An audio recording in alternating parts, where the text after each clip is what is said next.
क्षमा कीजिए देवी सती, यज्ञ स्थल में आपको प्रवेश की अनुमति नहीं है। अपने पिता के प्रेम में अंधी सती ने शिव की चेतावनी के मर्म को भी नहीं समझा। उन्हें लगा था कि उनके पिता उन्हें देखकर हर्षित हो जाएंगे, सब वैर भाव भूल जाएंगे, उनकी भूल भुलाकर उन्हें गले से लगा लेंगे और शिव को भी आमंत्रित कर लेंगे। आमंत्रित कर लेंगे, इसका क्या अर्थ है? क्या इसके विपरीत कुछ होने वाला था? बिल्कुल विपरीत। दक्ष का अहंकार और प्रतिशोध अपनी चरम सीमा को पार कर चुका था।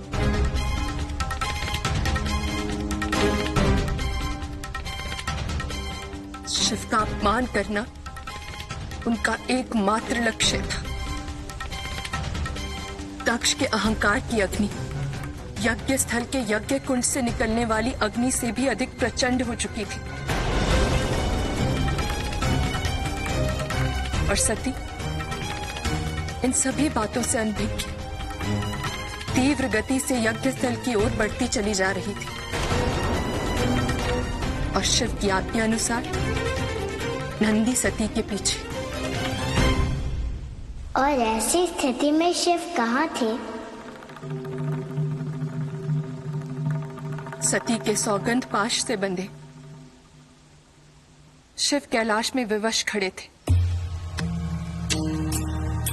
भविष्य में होने वाले परिणाम को भांपकर नारायण और ब्रह्मदेव कैलाश पहुंच गए थे।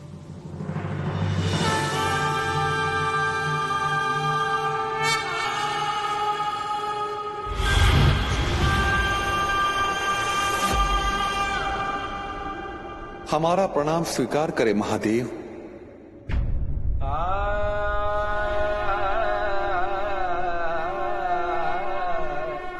प्रणाम।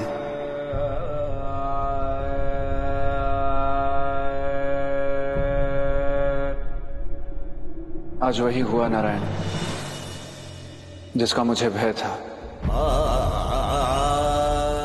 अब दोनों ने कहा मैं सती के प्रेम को स्वीकार कर लूं।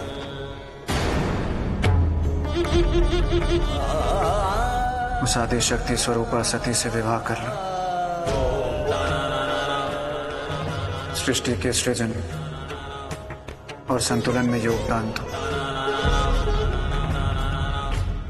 मैंने झिझक और अनिच्छा के बाद भी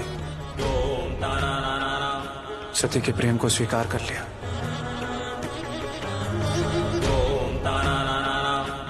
ये जानते हुए भी कि सती दक्ष के अहंकार से जन्मी पंच तत्वों से निर्मित देहधारी है, उसका आदि शक्ति बनना कठिन है।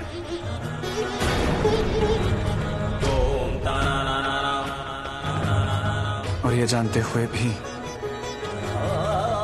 कि मिलने बिछड़ने की इस प्रक्रिया की पुनरावृत्ति होगी।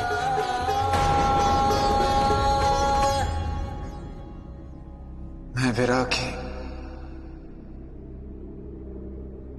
उस असहनीय वियोग से बचना चाहता था, इसीलिए दूर था सती से। स्वीकार नहीं किया उसके प्रेम को, दमन किया अपने प्रेम का।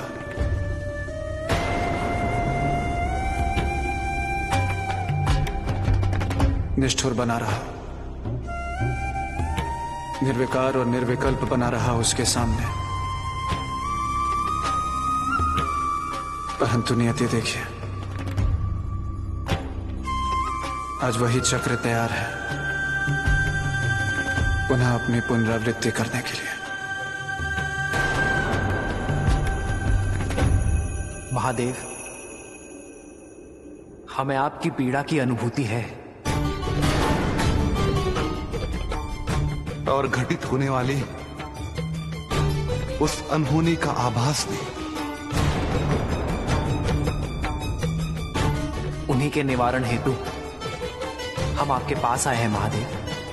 ताकि अनहोनी घटित होने के पूर्व ही समाप्त हो जाए। रुकना तो सती को था ब्रह्मदेव।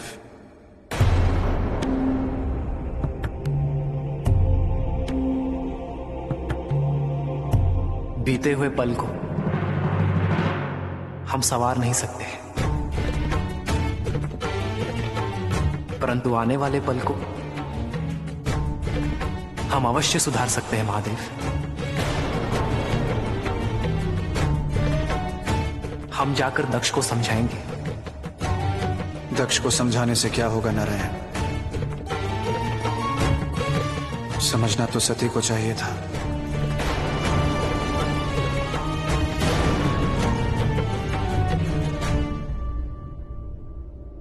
दक्ष का अहंकार इतना बढ़ जाएगा, ये कल्पनातीत है महादेव, कि दक्ष अपने ही जमाता को निमंत्रण देना भूल जाएगा। यज्ञ की रक्षा का वचन भी उसने मुझसे ले लिया है। मुझे आशंका है महादेव, दक्ष के अहंकार का सती के स्वाभिमान से टकराव अवश्य होगा।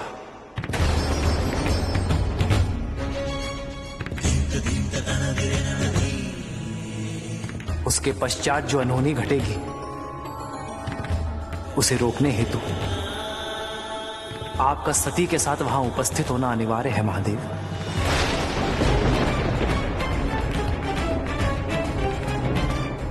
मैं अपने पुत्र दक्ष से आपका आह्वान एवं आपको आमंत्रित करने हेतु कहूंगा, और आग्रह है कि उसके आह्वान पर अपमान होने की इस भूल को क्षमा कर आप यज्ञ में सम्मिलित हो जाइएगा।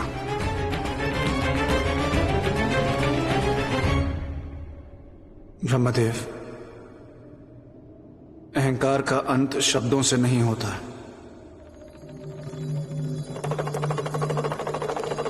उसका शमन करना पड़ता है, निर्ममता से उसका दमन करना पड़ता है। और यदि सत्य कहूं ब्रह्मदेव,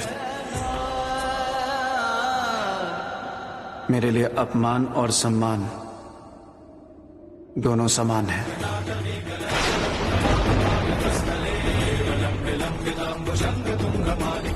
न मुझे अपमान का भय है, न सम्मान का मोह।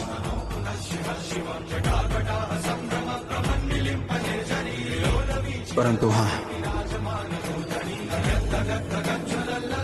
यदि सती का अपमान हुआ तो वो मेरे लिए असहनीय होगा।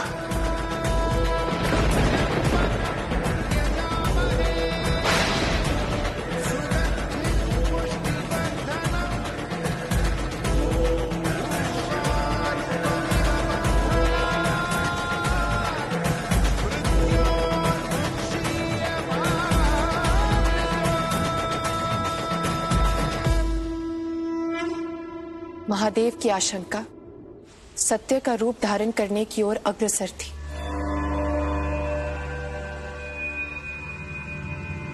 वो समय आ चुका था जब सती के साथ अनहोनी होने वाली थी।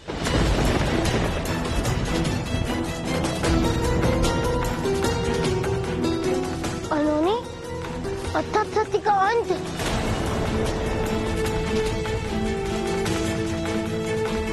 अंत था या आरंभ, भविष्य के गर्भ में था।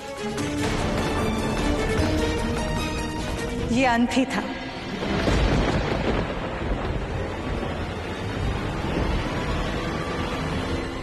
जो वर्तमान की मुट्ठी में है।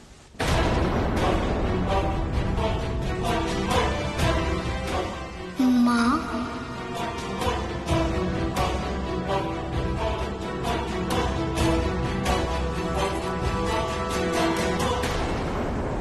प्रणाम देवी।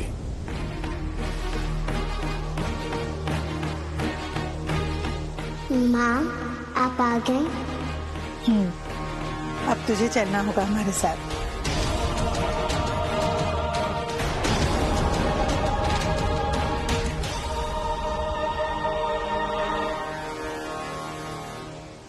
परंतु माँ, कथा अभी पूर्ण नहीं हुई है।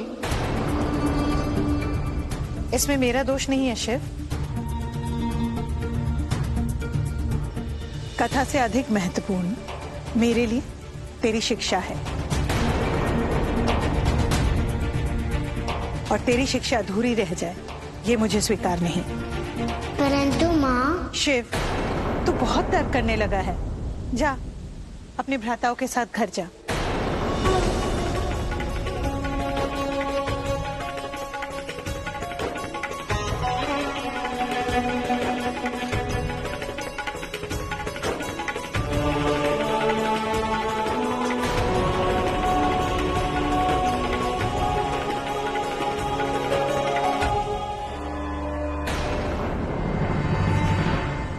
क्षमा कीजिएगा देवी पार्वती।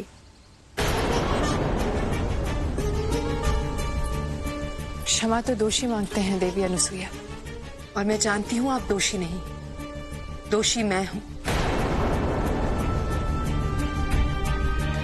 इसलिए मैं क्षमा मांगती हूं कि मैं अपनी कथा आपके दिए गए समय सीमा के भीतर पूर्ण नहीं कर पाई। लगता है मेरी बातों से आप आहत हो गई देवी पार्वती। मेरा वो उद्देश्य नहीं था।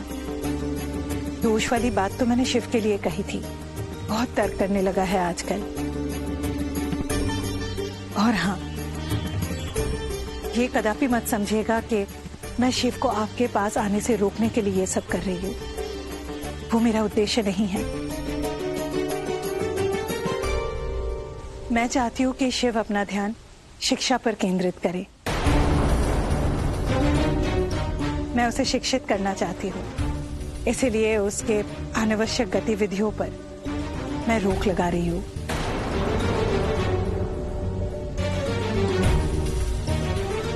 जो स्वयं ज्ञान का सागर है, उन्हें ज्ञान का घूंट। निस्संदेह शिव समस्त ज्ञान के स्रोत है, परंतु मैंने अपने पुत्र के लिए शिक्षा का एक नया मार्ग ढूंढा है, क्योंकि मुझे शिव के मां होने का अपना दायित्व हर हाल में पूरा करना है, जिसके लिए महादेव मेरे पुत्र बनकर आए हैं।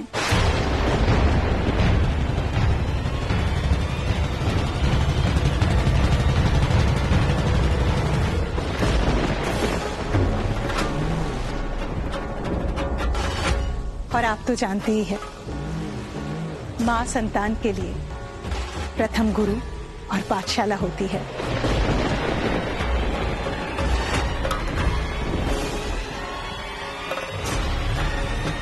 मुझे आशा है मेरे इस दायित्व निर्वहन में आप मेरा सहयोग करेंगे।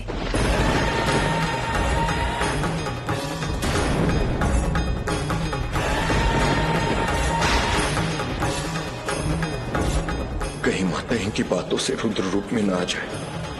यदि ऐसा हुआ तो भारी अनर्थ हो जाएगा यहाँ।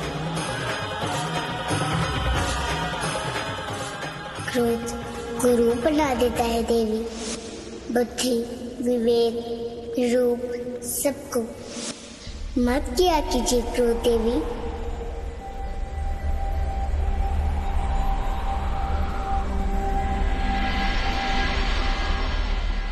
आप सत्य कह रही हैं। आप शिव की माता हैं। आपकी इच्छा को पूर्ण करना मेरा भी दायित्व है। अस्वीकार नहीं करूंगी।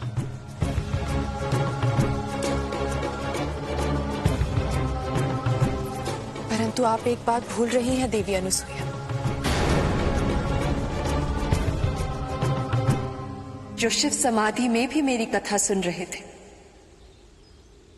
उन्हें आप मेरी कथा से वंचित नहीं कर पाएंगी।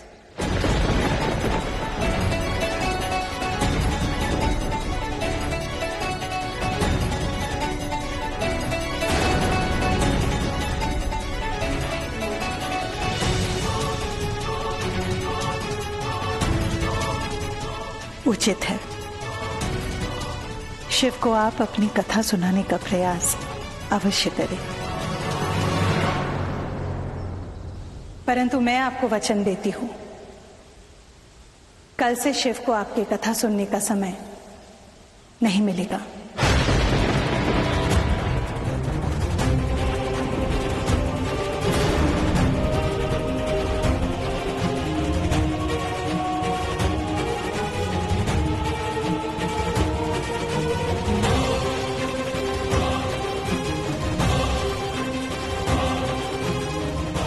इसका निर्णय अब स्वयं महादेव करेंगे देवी अनुसूया, कि वो मेरी कथा सुनेंगे या आपकी आज्ञा।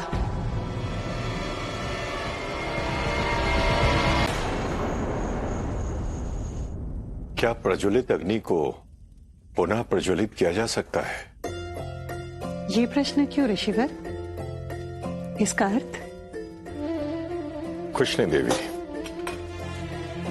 बस बालक बने त्रिदेवों को आपके द्वारा प्रशिक्षित किया जाना, उन्हें ज्ञान प्रदान करने के आपके गहन प्रयासों के बारे में सोच रहा था।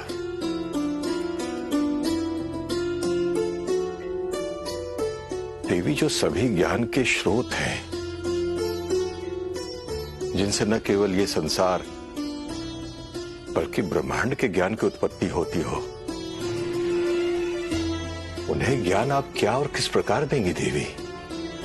मेरी समझ में तो उन्हें कुछ भी सिखाया ही नहीं जा सकता, क्योंकि कुछ भी ज्ञान उनसे अछूता नहीं है। सभी ज्ञान में वे ही तो समाहित हैं देवी। ऋषिवर, मैं सहमत हूं आपसे। प्रज्वलित अग्नि को आप पुनः प्रज्वलित नहीं कर सकते,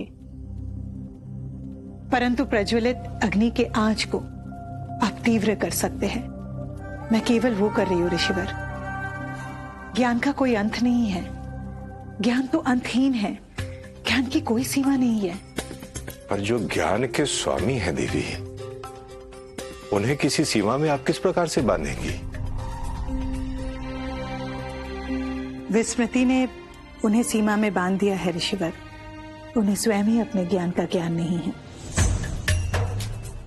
संभव है कि ज्ञान प्राप्त करते करते वो अपने मौलिक ज्ञान से परिचित हो जाए, इसीलिए ज्ञान आवश्यक है। और यदि इस सारे उपक्रम में उनका स्वयं से परिचय हो गया अथवा उनकी स्मृति पुनः लौट आई, तो जो परिणाम समय के गर्भ में है, उसकी चिंता आज क्यों ऋषिवर? और यदि उनकी स्मृति लौट आने से संसार का कल्याण होता है, तो एक माता होने के नाते, एक महासती होने के नाते मुझे दुख नहीं होगा। आओ पुत्रो, बैठो।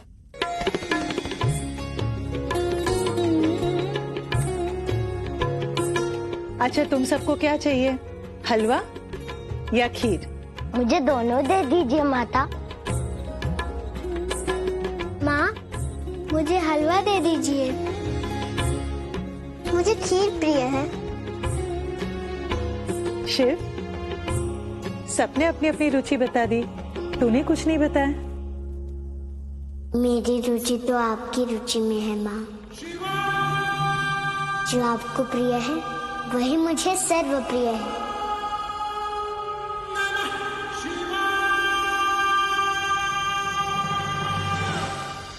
परंतु माँ, आज आप सबकी रुचि के अनुसार भोजन क्यों परोस रही हैं?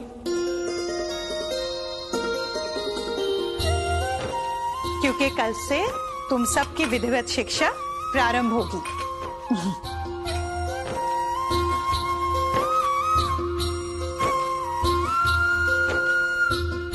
और शिक्षा भी रुचि अनुसार होगी। शिक्षा रुचि के अनुसार कैसे प्राप्त की जा सकती है माँ?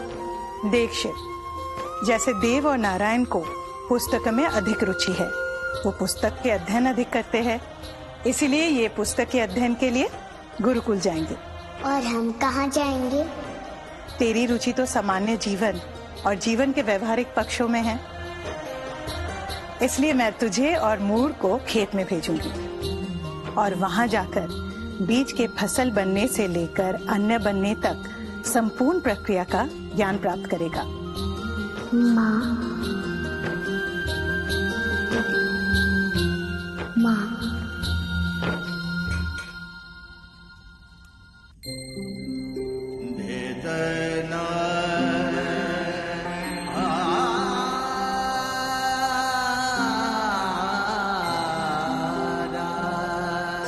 आपके घर भोजन न करने के लिए क्षमा चाहता हूँ मित्र। कोई बात नहीं मित्र, अभी तो ये आरंभ है।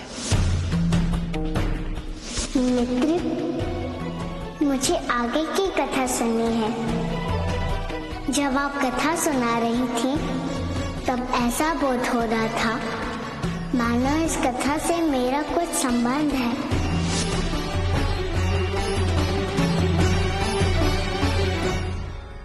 जो शिव समाधि में भी मेरी कथा सुन रहे थे,